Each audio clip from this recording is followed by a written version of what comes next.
جنت کے اندر سیدنا آدم علیہ نبی علیہ الصلوۃ والسلام اکیلاپن محسوس کر رہے تھے. وہاں پر ان کا جی نہیں لگ رہا تھا. رب العالمین نے جب دیکھا تو اللہ رب العزت نے ان کی وحشت اور تنہائی کو دور کرنے کے لیے اما ہوا کو پیدا فرمایا. اور قرآن کے اندر رب العالمین نے عورت کی تخلیق اور اس کے مقصد کو کیا خوب بیان کیا. رب العالمین نے فرمایا وَمِنْ آيَاتِهِ أَنْ خَلَقَ لَكُم مِّنْ أَنفُسِكُمْ أَزْوَاجًا لِتَسْكُنُوا إِلَيْهَا وَجَعَلَ بَيْنَكُم مَّوَدَّةً وَرَحْمَةً. اللہ نے فرمایا کہ میری نشانیوں میں سے یہ ہے کہ میں نے تمہارے لیے تمہارے ہی ذات سے تمہارے ہی اندر سے تمہارے لیے جوڑے تیار کیے. لِتَسْكُنُوا إِلَيْهَا تاکہ تم تسکین قلب حاصل کرو اپنی بیویوں سے. اور ہم نے دونوں کے درمیان محبت اور ہمدردی کا جذبہ رکھ دیا. اور میری ان نشانیوں میں غور و فکر کرنے والوں کے لیے نشانیاں ہیں. اگر وہ اس میں غور و فکر کریں گے تو میرے راستے کو پا سکتے ہیں، مجھ تک پہنچ سکتے ہیں. آج دنیا یہ جانتی ہے، یہ سمجھتی ہے، ہم یہ سمجھتے ہیں کہ یورپ بہت ترقی یافتہ ہے اور یورپ کی کنٹریاں مادی اعتبار سے بہت ترقی یافتہ ہیں. ہر شخص کا خواب ہے وہاں جا کر آباد ہو جائے، سوئٹزرلینڈ میں چلا جائے، جاپان میں چلا جائے تو شاید اسے دنیا کی خوشیاں میسر ہو جائیں گی، وہ پرسکون زندگی گزار سکتا ہے. لیکن آپ جانتے ہیں آج خودکشیاں سب سے زیادہ سوئٹزرلینڈ کے اندر ہے، پھر جاپان کے اندر ہے، یورپ کے اندر ہے. ذہنی مریض، نفسیاتی مریض سب سے زیادہ آج یورپ کے اندر ہیں. ہر شہر میں کئی پاگل خانے ہیں اور نفسیاتی مریض اور اس کے اسپتال ہیں. اس کی وجہ کیا ہے؟ یورپ نے رب العالمین کے قانون فطرت سے بغاوت کی. رب العالمین نے فرمایا تسکین قلب، ذہنی سکون، خاندانی نظام اور تانے بانے کو سنبھال کر چلنے میں ہے.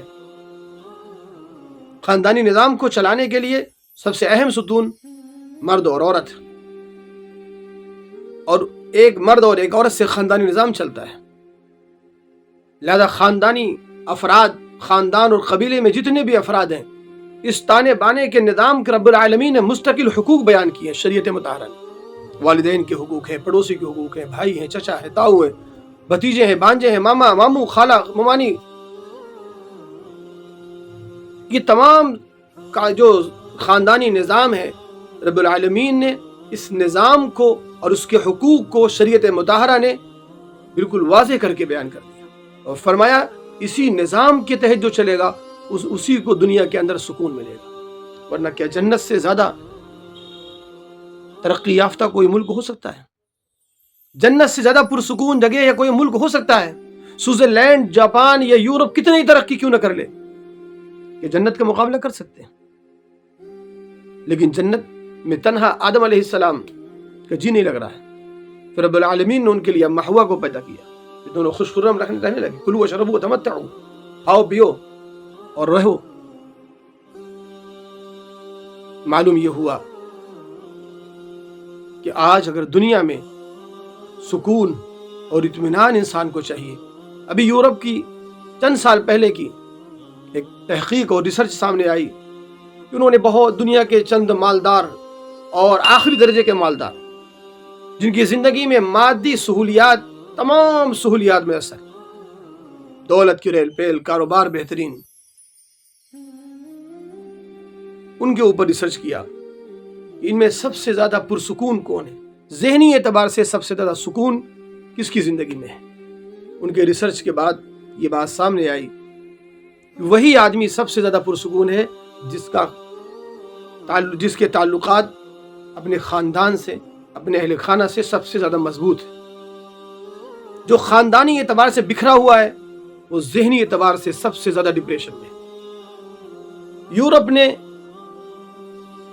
مادیت کو سب سے اہم سمجھا، مادی ترقی کو انہوں نے ترجیح دی اور خاندانی نظام کو انہوں نے چھوڑ دیا، اس کا تانا بانا انہوں نے بکھیر دیا، اور عورت کو ایک نفسانی اور شہوانی خواہشات کی تسکین کے لیے ایک آلہ سمجھ لیا، اس لیے عورت کو آزادی بخش دی۔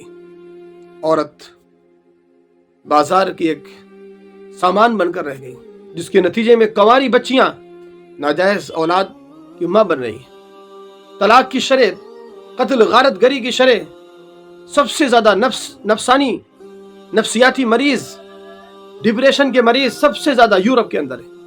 پاگل خانے ایک ایک شہر میں کئی پاگل خانے، کیونکہ انہوں نے عورت کو نفس کی تسکین کا آلہ بنایا، حالانکہ رب العالمین نے فرمایا یہ تمہارے ذہنی اور قلبی سکون کے لیے ہم نے پیدا کیا، خاندانی نظام کے لیے پیدا کیا۔